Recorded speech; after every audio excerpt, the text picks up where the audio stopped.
So my name's James. I'm the Net Zero Carbon Officer for the diocese.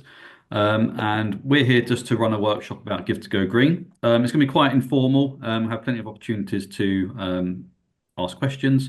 I'll just give a quick summary of what the scheme is, and then I'll hand over to Martin, who has taken part in the Give to Go Green in the first phase, and he can let you know about his experiences. Um, so for those of you who don't know, Give to Go Green is a match funding scheme. Parishes can apply for up to £10,000 worth of match funding to do certain net zero works in their church or their church hall. There's a full list of eligible projects online, but it covers everything from repairing your roof and your rainwater goods all the way through to replacing your lights with LEDs or upgrading the heating. So it does cover a huge range of projects. And the intention of all of them is to reduce your energy usage, reduce your carbon emissions, but also by reducing energy usage, reduce your running costs as well. So it kind of covers three different areas really. How the scheme works, applications are open till mid-March. I believe it's the 16th. And the intention is you'll say what project you're doing, how much you're wanting to apply for. As I say, it can be up to £10,000. And then once you've been given the green light, you then pick a window in which to do your fundraising. All the fundraising is done through Give a Little, so digital giving. Later on, Emma will talk a bit more about that and the process of getting that set up. And then for every pound you raise, the Church of England will raise it to another pound up to the amount that you've requested. You'll have a 6-week window in which to do that fundraising. We had 6 parishes take part in the first round, and between them, they raised over £45,000 in their 6-week windows. So they did incredibly well, and I think half of them raised more than what they were actually aiming to raise. So it was actually a very positive experience. However, don't take it from me. I'll now hand over to Martin first of all, who took part in round one, and he can let you know a bit more about his experience of taking part and hopefully passed on some of his sort of experience and what he's learned from it as well. So Martin, over to you. Thank you very much, James. It's quite a long story, but cut really short. We have a parish room which was built in 1891, originally as a Sunday school, and it was always built with solid brick walls, and it's just not fit for purpose. It's damp, it's cold, it costs a fortune to heat, and it's fallen into disuse. So this seemed like a great opportunity to re-insulate the loft, put in a new ceiling, insulate the walls, put in a proper servery, improve the disabled access, and just make it a space that we want to use, rather than just a building in the corner of the churchyard, which is just suffering from neglect. So we embraced it pretty early on, and I'm very glad we did. Some of the things that those of you who have not done it are thinking of as constraints, such as the 6-week window. I remember really riling against that, but in fact, that proves to be a really helpful focus for your fundraising efforts. The other thing that I was struggling with initially was the tech. You've got to have a collect-in, you've got to have a scheme whereby people can contribute contactlessly to your matched funding.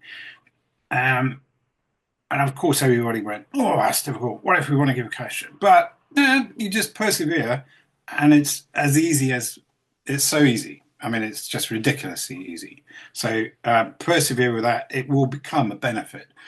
The unit now remains in the church, and it collects money. So it really does. It was very far-sighted, whoever set it up that way, and it works. So take it from someone who's been an old grumpy old man, but now loves the tech. And it's ridiculously cheap. It's like £5 a month for the mobile phone connection. I mean, you do need a signal, obviously, but that most of us in Suffolk and Norfolk do have a signal. So yeah, go with that. So we were trying to use the fundraising as an opportunity to reach out to the wider community and give them an amenity that they could make use of for whatever they're trying to do: music lessons, choir practice, Pilates, yoga, possibly not yoga, but stuff, mother and toddler groups, and to upgrade the very poor quality disabled access provision that we've got at the moment. So it was very easy to sell that concept to the community, and they really stumped up. So we, from them, from in match funding, we raised 9,550. So we nearly maxed out our ceiling of 10K, and that was very gratifying. And we did that by we did an A4 brochure and a DL leaflet. I've got a silly background; you probably won't be able to see these things, but I can very happily send them to James. You can send them to you. So we did a trifold. There's an outfit called Canva, Canva. I think based in Australia. Which sounds very difficult to operate, but in fact, if you can find somebody under 30, it's a very intuitive way of designing and producing material for marketing purposes. I got my daughter to do it, and she was enormously helpful and did it in minutes. So Canva is your go-to for documentation. And all of a sudden, you just take a few photographs, put in some text, and you've got something that looks semi-professional straight away. And I think that's probably key to quickly getting people on board with what it is you're trying to do. Give them lots of pictures. I took lots of pictures of the overgrown with greenery parish room, and it gets your message across very quickly. So we had sort of bullet points: an accessible room, a gathering space, your space, social network venue, a meeting place, etc., etc. And then within the 4-week period, we set up 4 talks effectively, 2 of which were in the church because we wanted to use the building as part of that kind of, I don't want to call it mission outreach, but that sort of thing, that, trying to make the church feel more relevant in the community. So we had an art talk, we had a Baroque music evening, and then in the village hall, to balance things out, which is a small building also in the village, we had a talk on the unnatural history of rivers from someone from Essex Wildlife Trust. And then my favourite, what was it called? Cocaine, Cannabis, and My Life in It, UK Customs by Jim Jarvie, OBE. So the point is not to, they were 4 different subjects, which we hoped, and it proved to be the case, would appeal to 4 different groups within the community. And to the ones in the village hall, we were able to take our collect tin and use it there and collect money. And people, in fact, probably had more impact in the village hall than it does in the church, because then the church just kind of became part of the furniture quite quickly. In the course of the event, most of the evenings it had an attendance of, I don't know, I think it was probably 100, 120 per night. The Baroque evening was really well attended, packed church. And we scheduled them for 4 o'clock in the afternoon because A, it was getting dark, it was October, November time, and B, it didn't clash with anything on a Sunday. Hardly anybody's got anything to do at 4 o'clock on a Sunday afternoon. And people quite embraced the idea of coming in and then still being able to get home, while the evening was still young. There wasn't much daylight left, but that seemed to work as well. So think about the timing of your events. It seemed to be quite key. We had a little subcommittee that would meet in the very chilly parish room to focus our minds. And on that, I deliberately put members of the parish council as well as members of the existing church community. So, and in fact, they've got some money. They haven't given it to me yet, but they're promising to give me some of what's called SIL money. So if you've got a housing development in your area, your local parish council will have been given a chunk of money to compensate them for the disruption and agony of building new houses in your backyard. And they'll probably be well disposed to supporting your scheme if you present it to them appropriately. So I'm hoping to get a 5-figure sum from them. That's kind of it. Oh, the other thing is the QR code. I want to try and hold this up. Actually, it doesn't work. Oh, there it is. For each evening, we had a little brochure, mainly to show you what the program was, and B, to thank people for coming, but C, and most importantly, to get the QR code in people's hands. Sure. Even if they hadn't been able to cope with the contactless payment system, they could scan the QR code and pay later. And that's quite it's tremendously easy, because the splash page that you get from the QR code when you press go to this link, is looks exactly the same as your collect tin, though it's very straightforward, and it reinforces the message of what you're doing.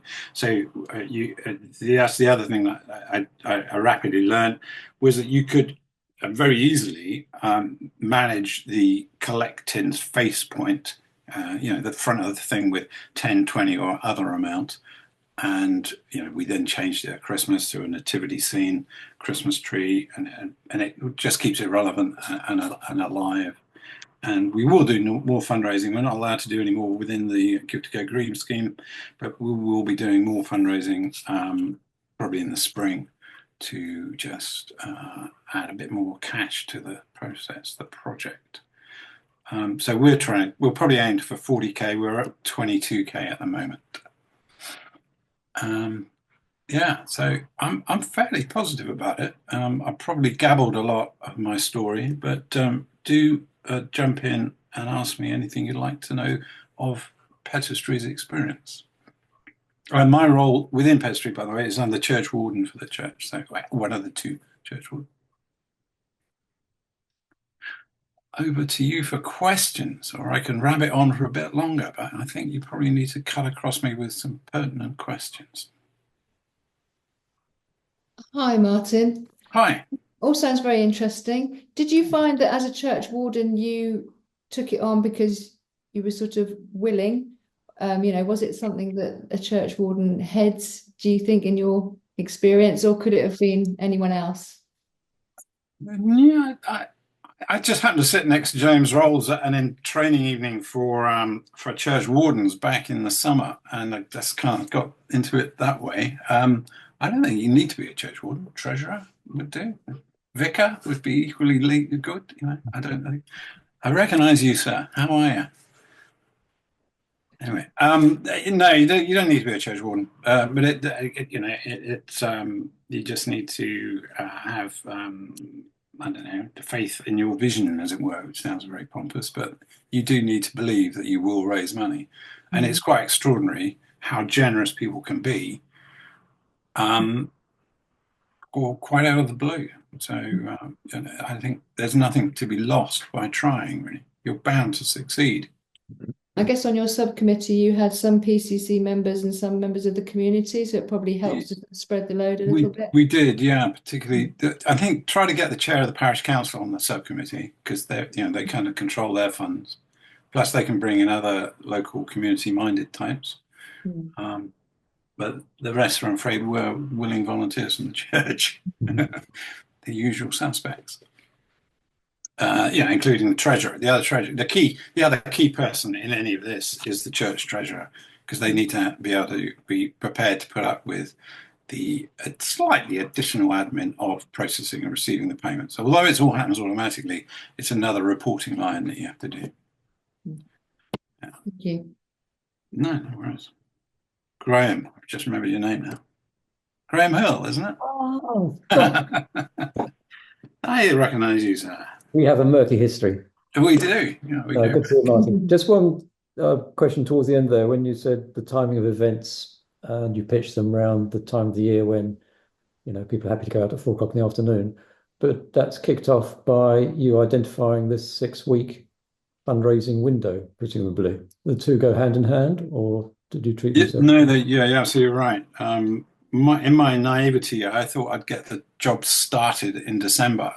So I wanted to get my money from the church by the end of December. I didn't realize quite how long things take. So we now have a specification for the work we want to do at the parish room, and we're going out to tender probably next week. So we're running probably 2 months late. So I chose my 6-week window to kind of catch the money within the calendar year. You see what I mean? As it's turned out, it's just been sitting in the bank for the last since the beginning of January, but that's okay.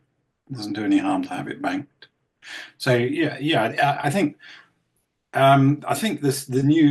depends which phase of the funding you're in, but if you're in the period to the end of March, set it up over a period that suits you, really. But embrace the 6 weeks, because it really does help everybody get their little ducks in a row for that period. The other thing we did, which I didn't think would work, but because 4 o'clock is a great meeting time, because the people aren't expecting food or drink or alcohol. It's kind of a neutral period. So we all that agony, should we serve tea or coffee? Should we serve wine? Can we serve non-alcoholic beverages? You just forget all that. They just come for the event, listen to the speaker, give us your money, and go home to have their, fish fingers and chips or whatever they eat. You take my point. It can be disproportionately distracting catering in a church environment, because virtually none of us have got proper facilities, and yet we all try to do it for some reason. So I'm a big fan of 4 o'clock start. And the Baroque concert in the fading light was really pretty magical. It was not bad at all. Worked rather well. In the fading light, they had lights obviously on their music, but the rest of us disappeared gradually into the gloom. And the other thing is, if for the art talk, which was given by the museum curator from Ipswich and Colchester Museum, because I wanted it to be dark then, because churches don't have curtains, and we had a real big 3 meter by 3 meter back laser projector with her talk on it, her PowerPoint screens. So we needed to be able to see it. So darkness was our friend at that time. So it was just her on the pulpit with a dais light reading her PowerPoint, and the rest was sitting in the dark. So that worked well. But you'd be surprised as well how many, I didn't expect to get the cannabis guy, the customs chap, or the wildlife chap who's an expert. Apparently he's an expert on beavers and voles, UK's voles expert. And they just kind of came out of the woodwork. When I'd got my little brochure set up, we shoved it through every door in the village and the neighbouring village. And that formed the kind of, oh, you want to get involved with this because it's going to be, to your benefit, and it will also be kind of interesting. So you set out your stall, as it were, in advance of your 6-week period. You'll be surprised what comes towards you as people with skills that they, almost all of us, particularly in Fram, have got musicians. We're blessed with retired vicars and musicians.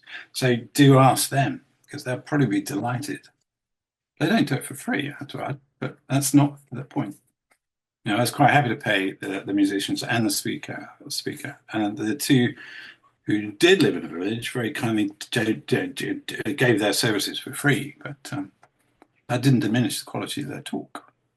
They were very good, and in fact, the crowds, they had different crowds, and each of their crowds seemed very appreciative of the opportunity to attend and in sort of live entertainment. I think Sonia's got a question for you, Martin. Yes, please. Martin, was this the only fundraising event that you held?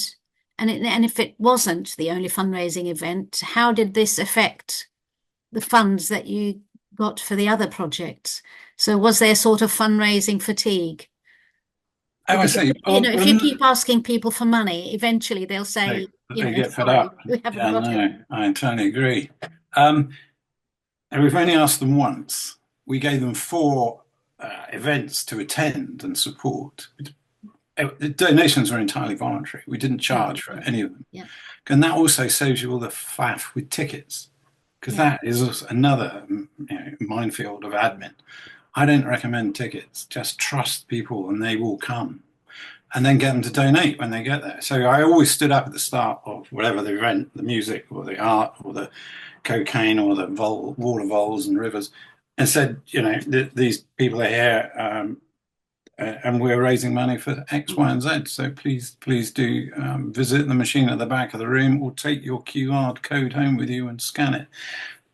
I see the money that we've raised, which is about 22k, because you've also got gift aid on quite a lot of them, as maybe 30-40% of the funding, and the rest of it now I'm going to try to write grant applications for, because you can only get one bite of the Give to Go Green.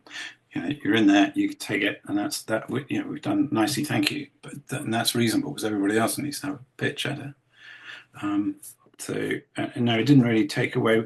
The trouble with churches, amongst many things, is that they're almost a bottomless pit. my current architect is suggesting I probably need 1.5 million to really stabilize and sort the church out.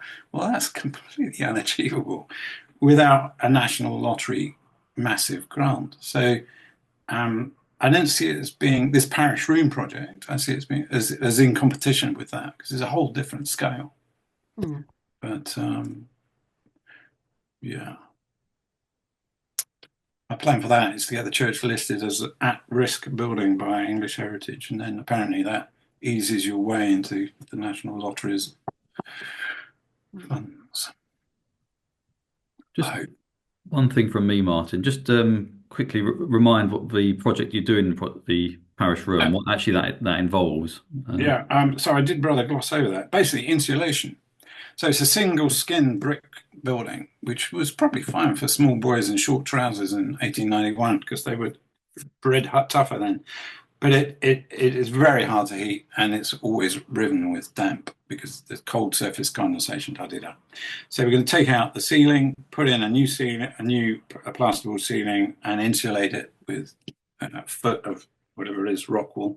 We're going to put a cavity wall inside with plasterboard, with insulated thermal plasterboard on the inside, and redecorate. And we're going to insulate under the floor, which is currently wood, and we're hoping to retain that, but probably having to lift it, insulate, put the boards back down, and then probably I'll get a separate grant from somebody to do a massive, well, not a massive, but a 10K's worth of work on the accessible toilet. So those are the three things. The accessibility thing is a bit out of the Give to Go Green scheme. So in my mind, I'm seeing that as a separate fundraising, not fundraising. I'm not planning on doing any more fundraising. Believe me, it's an intense 6-week period. You're all over the show and you have a lot of work to do. So don't rush to do another one too quickly. But filling out grant application forms, I can probably do that comfortably on a rainy day, of which we seem to have no shortage. That's brilliant, Martin. Thank you. Does anyone else have any questions for Martin at all? If not, I will move over to Justin. So Justin also took part in Give to Go Green, and it'd be quite interesting just to hear his experience as well, and just to see what the similarities are and differences are between your experience and Martin's experience. So over to you, Justin. Thanks, James. I hope everyone can hear me okay. So I'm a church warden of a small church in Hargrave, which is west of Bury St Edmunds, so the other end of the empire. Hargrave is a small village, about just under 300 people, so we're quite a small village, and it's quite a modest church. However, over the years, last 20 years, we've done various projects. The last one was we converted our North Aisle into a Hargrave Heritage exhibition with help from the National Lottery as part of the community benefit they require to get money to restore the chancel end wall, which was falling off, actually. We had cracks as wide as your hand appearing in the walls. Very dramatic. Anyway, all sorted now. But they changed the lighting in that north aisle, and we were left with a nave and chancel with rather old pendant lights from the 1950s that needed 200 watt or 150 watt filament bulbs to power them. Luckily, my mother and I, both of the same mind, when they banned them, we rushed and bought a whole lot online, but they were coming to the end of our stock. So we needed to do something, and the Give to Go Green scheme gave us the wherewithal and the focus to look at replacing these old lights with a much better LED lighting scheme of spotlights and mudlights. So we applied. Emma actually encouraged us to apply the scheme. We already had a sort of scheme in place, so we'd already been through the faculty process and the design process. We had a scheme, if you like, ready to go. What we needed was funding, and I think that helped us tremendously. That in the sense of when we were applying, we had a scheme that we could.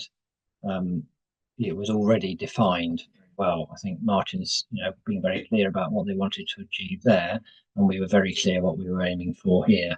And I think that helps very much with your fundraising message if you have a clear project you want to deliver. We we picked our 6-week period because we already run some fundraising events in the village. We have a regular pop-up pub every month in the village hall for the village, just to bring people together, especially this time of year. And we also had a quiz night planned. So we picked our 6-week period to encompass those three already planned events, and introduce a fourth event of wine tasting in the church. We wanted to do something in the church to bring people who otherwise wouldn't come to the church to see the challenge of the lighting. What I found, we also actually, I know Martin said they didn't, but we already were signed up to the Give a Little and the Sum Up online digital giving platforms. We already had those. So we were quite used to receiving online donations.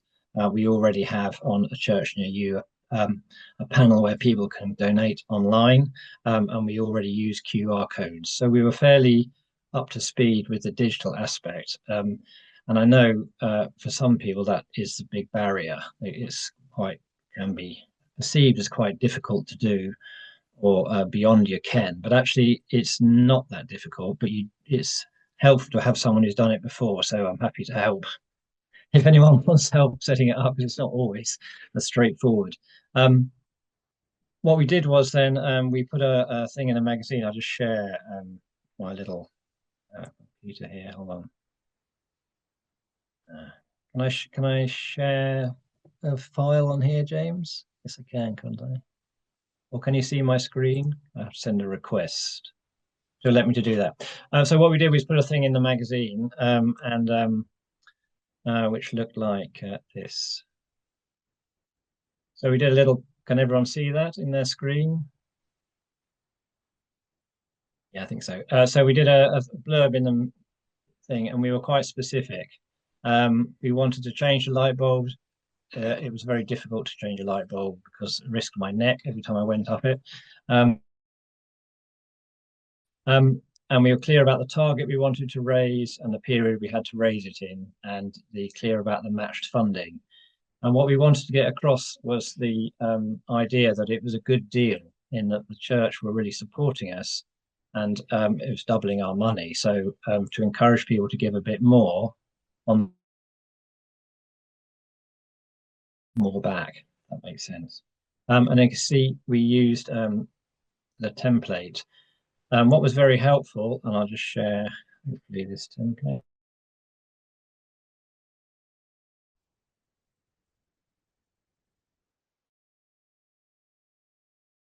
See now a template on the screen there. So give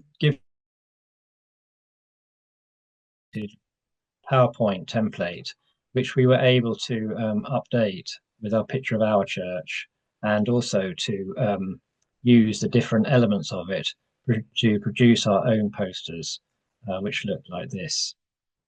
You see now, which look like that. So we did a wine tasting poster using the template and the branding, but adding our own information in, and a picture of our church to keep it local, to make it feel that it was personal to Hargrave. So we launched that campaign, and as Martin has said, it's a fairly intense 6 weeks. We had 4 events to organise. We did go down the ticketed route for the wine tasting. I'm quite happy with tickets. I don't find it a problem. It's quite useful to know how many people are coming to some events. I think probably because it's the idea of talks I really like, but getting people to Hargrave is perhaps a bit more challenging. So we went with a local wine tasting. Ticketing events, it wasn't quite so well formatted for selling tickets online. We had to sell tickets as donations.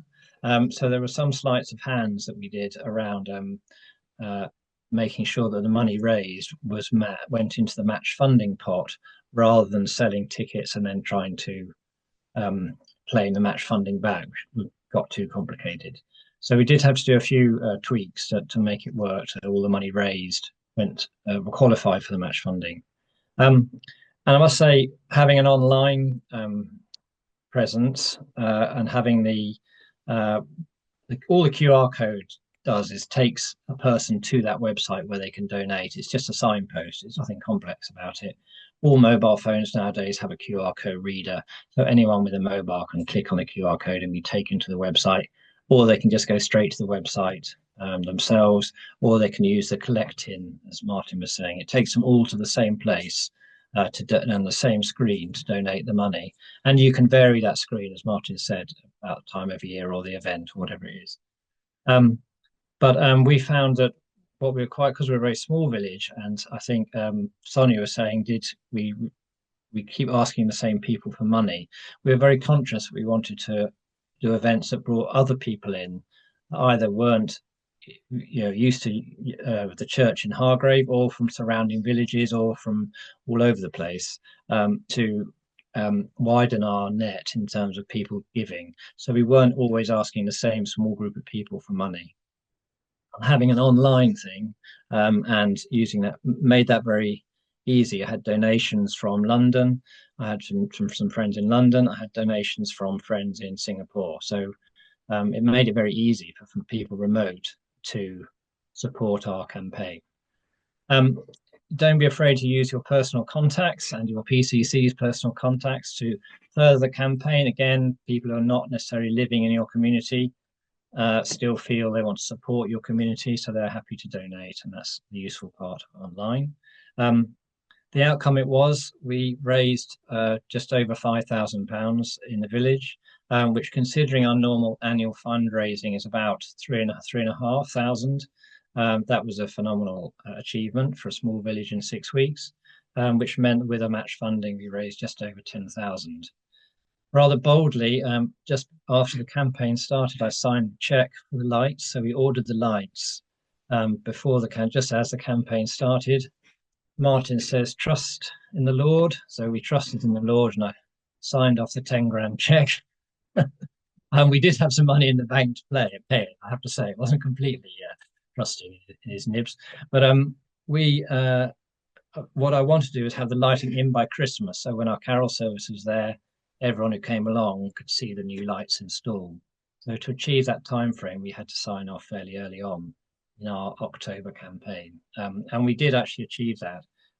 We did have the lights all installed for our carol service, and they were fully dimmable, and a lot of oohs and ahs as we dimmed the lights and brought them back up again. And it was all jolly good fun.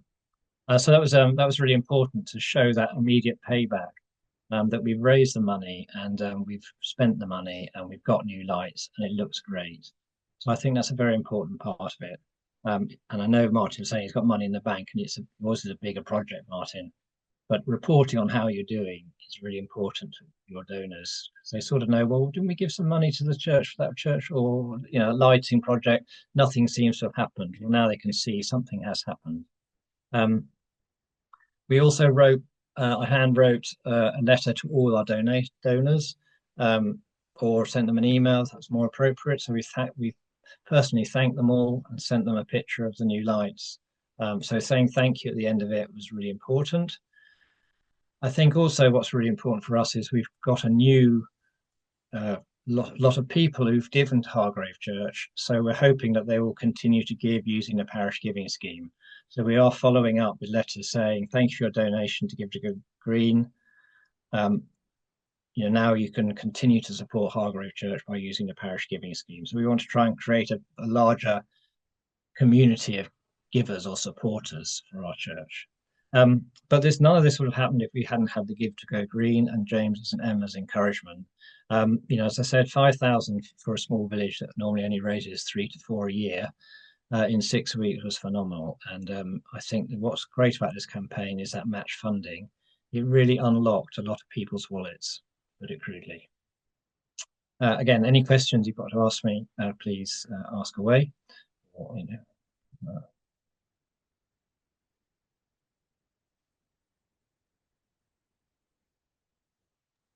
To either or both of you, have you got a friends of to support the church in fundraising or not? Shall I answer that first? Yeah. So we haven't. We have a restricted fund, under the normal treasurer's rules, which we do ask people if they want to donate just to the fabric of the church rather than the running of the church. try not to make too much of an issue of it, because people, I don't want to make it too separate. Personally, I feel having a friends group in a small village can be divisive. You've got a PCC, there is a way of restricting funds just for fabric. So you can sort of have a virtual friends group within the structure of the PCC. So we haven't.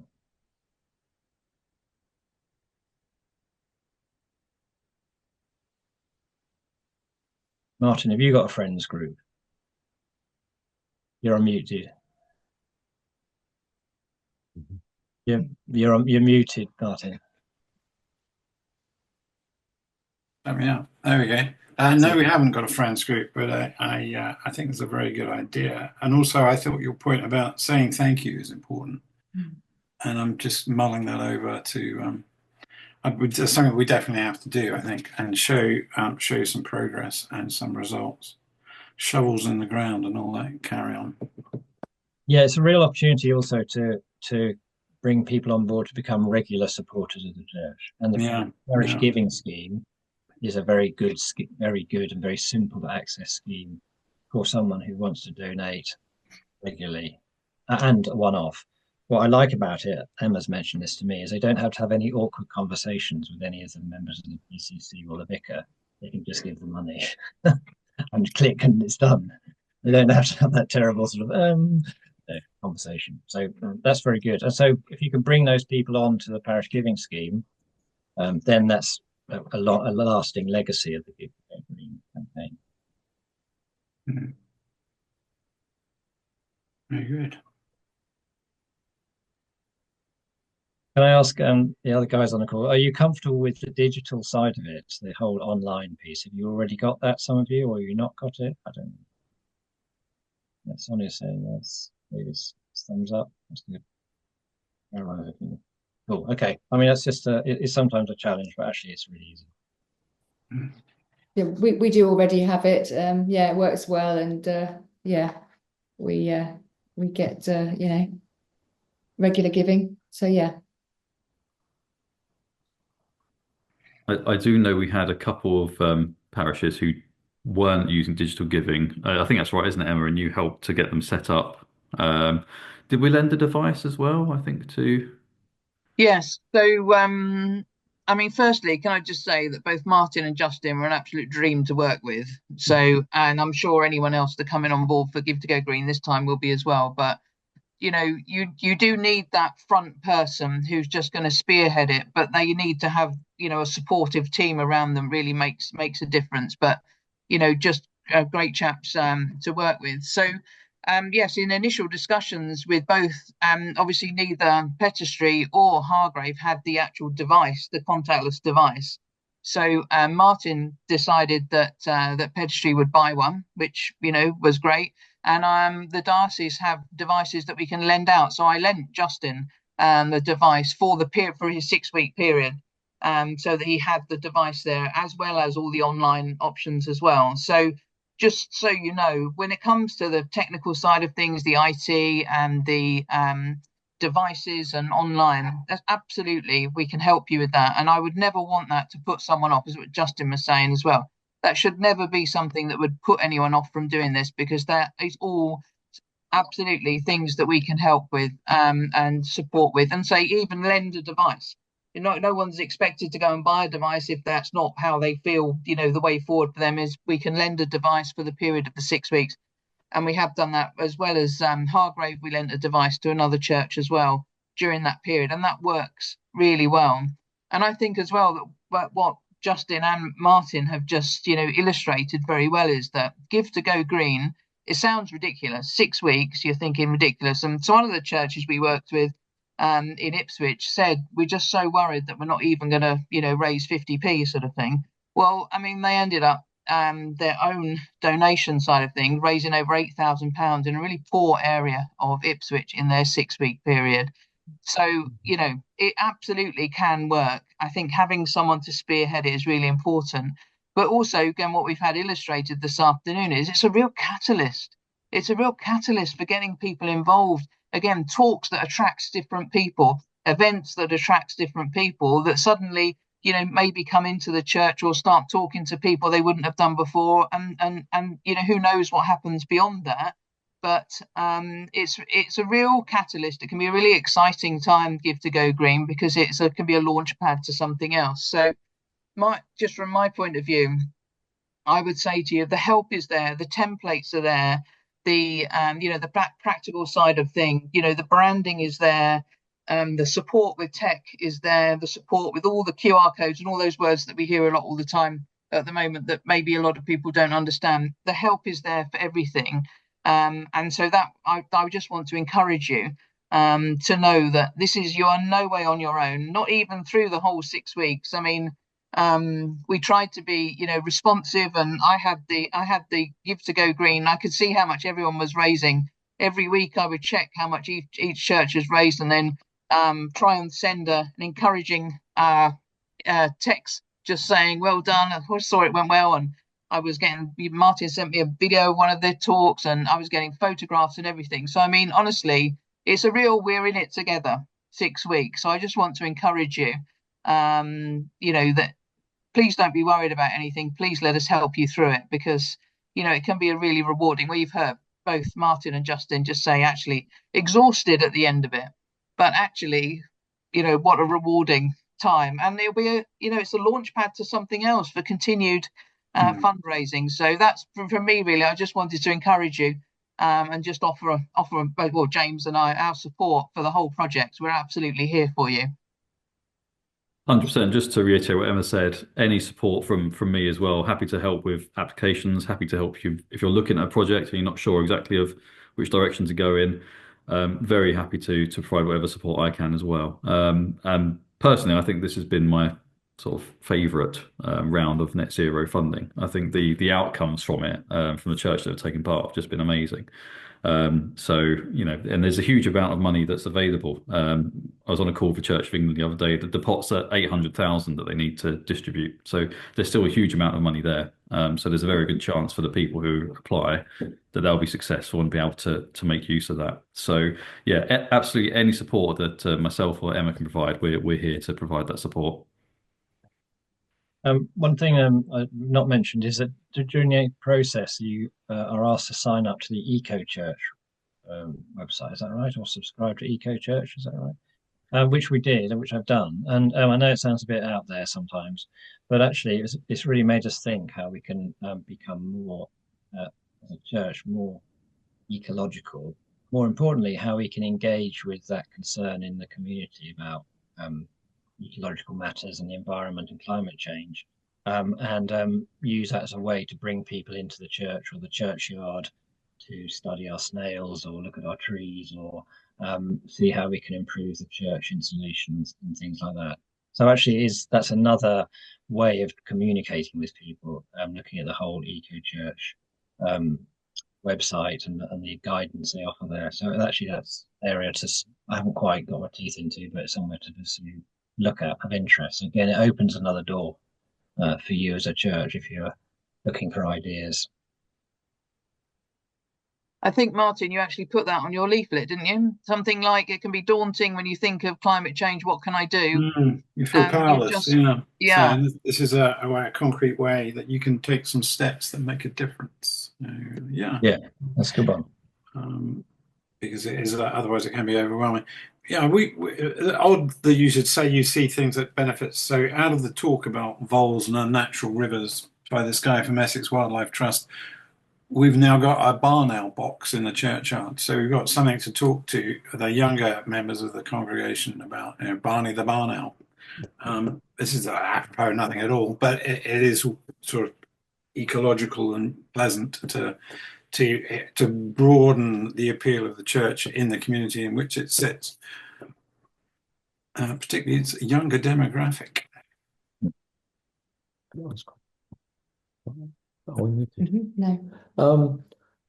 Techie, I am not, and it's a bit of a techie sounding question to me. But so we've got an online digital money giving platform, thingy, and at St Michael's, we do get a good number of tourists through, particularly during the holiday season. So if for the sake of argument, we did a display of marketing at the church main door to do with precisely this kind of venture. Technically wise, can a tourist come in and say, "Oh yeah, impressive, I'll give to that," on the machine that we currently have, or is there a dedicated machine that you use for the purpose? Good question. What machine have you got is my question. Do you know what it's called? No, I'm not sure. Can't remember. Sorry, Emma. Is it like just a single sort of with one amount on it? No, it's on a stand. It's a screen. It just takes you onto a site. What church are you? Framlingham. Framlingham. Yes. Absolutely. I know exactly what device you've got. You've got a GWD device. Yes, absolutely. Yeah. Well, they've changed the platform actually. So Martin and Justin would have had to sign up to a payment processor called Stripe, but actually this time there's no need to sign up to Stripe. You can use other forms of it. So I know, sorry, Justin. Justin didn't like Stripe. The answer is no to your current device, but you already have the account set up for the Give a Little and Sum Up. I know that because I've seen it, I'm sure, on your website. So nothing like that is insurmountable, I promise you. It really isn't. And yes, absolutely. In somewhere like Framlingham, the number of tourists, if you pitch it at your 6 weeks, at a time where you're going to get lots of visitors, then we could lend you the device for that period, and we can set that all up. And you would still, the other thing is as well is that both these chaps were clever at digitizing money that was given to them. So actually just sort of literally almost it's nothing dodgy and untoward at all really, but there is a way of digitizing money that's given to you that someone would normally give because they're visiting the church, and putting it through the Give to Go Green, because that's the way you're getting the match funding. So you need to max out the money you're getting during that period so that it can be match funded. But so I would just assure you, Graham, that is absolutely not an issue, and we can work around that with you, with your current. I'll add to that, Graham, if you don't mind. So if you have the QR code, you can put that on any leaflet or handout or little bit of paper, which may support the Give to Go Green, which supports the Give to Go Green. And if the person with their mobile scans that QR code, it will take them to the Give to Go Green match funding website. For example, I do a little share again. You like sharing? I'd just add as well, Justin, while you're saying that, while you're sharing the screen, we had churches that didn't use a device at all. They just used the online platform that Justin is talking about. They used the QR codes and they used that online. They didn't need a device. I can think of one church who actually maxed out, got their 10,000 and were match funded to 10,000. They didn't use a device at all. They used purely the online platform. So please don't think you need to have a device for this to be successful, because that certainly isn't the case. So just looking at what I'm sharing on the screen is this is our standard thing. So this isn't the Give to Go Green QR code, but we have a little handout in the church. We don't have a device in the church. We don't have that many visitors, maybe half a dozen a month, unlike Framlingham. But it is just a takeaway bit of paper that someone can take, and then when they've got a phone with them or they've got a mobile signal, they can just scan the QR code and it takes them to the website. So very simply, you could produce something like that, Graham, with the Give to Go Green QR code on and supporting information around it. And it's just a handout. It can be a little flyer that they can walk off with if they haven't got the wherewithal with them at the time, as well as having a device in the church. That is.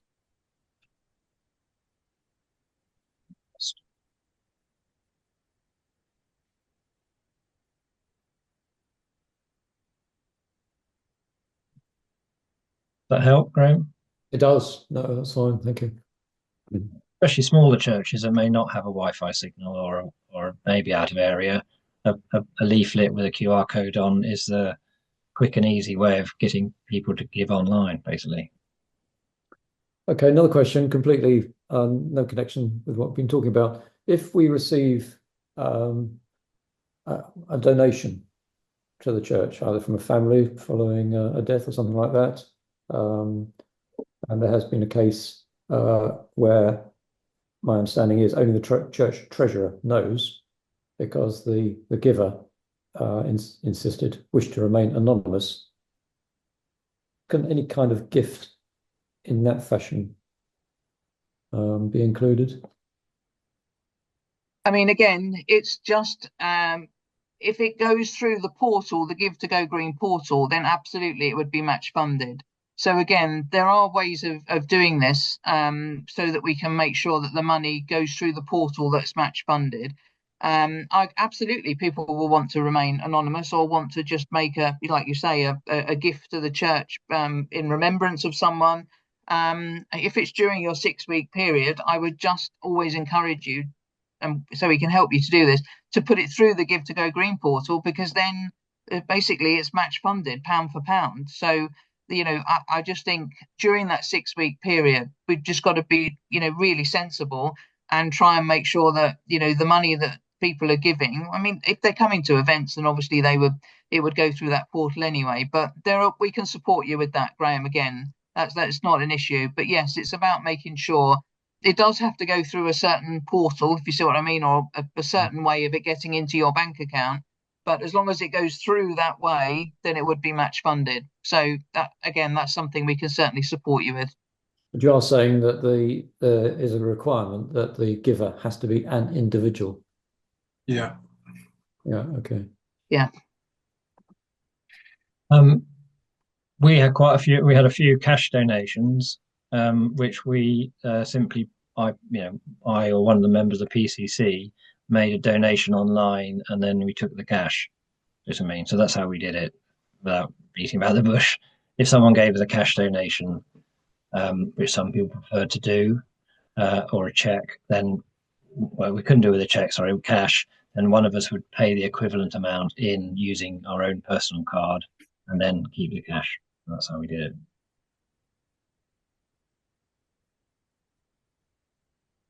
And also, I think on the anonymous thing, when you donate on the online screens or on the device, it does ask you if you want to be contacted or you want your details kept, and you can say no to all of that. The person who's the lead person who has access to the Give a Little pages will get a campaign report in Excel or a spreadsheet, and it will show the donor's name, but that's the only point at which it becomes visible. It's not something that's publicly visible. So you can preserve anonymity in that way. Thanks for that, Justin. Right.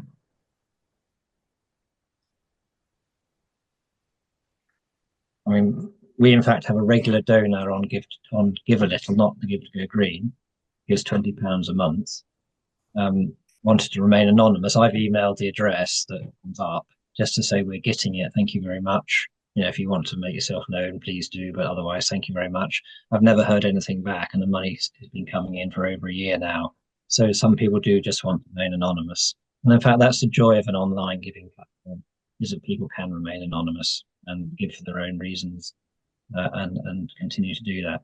And you can acknowledge the gift. You don't have to then make public who they are. Thank you.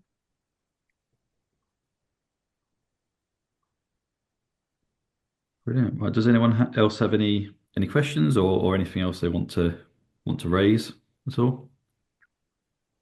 I'd just like to thank Martin and Justin. Very inspirational.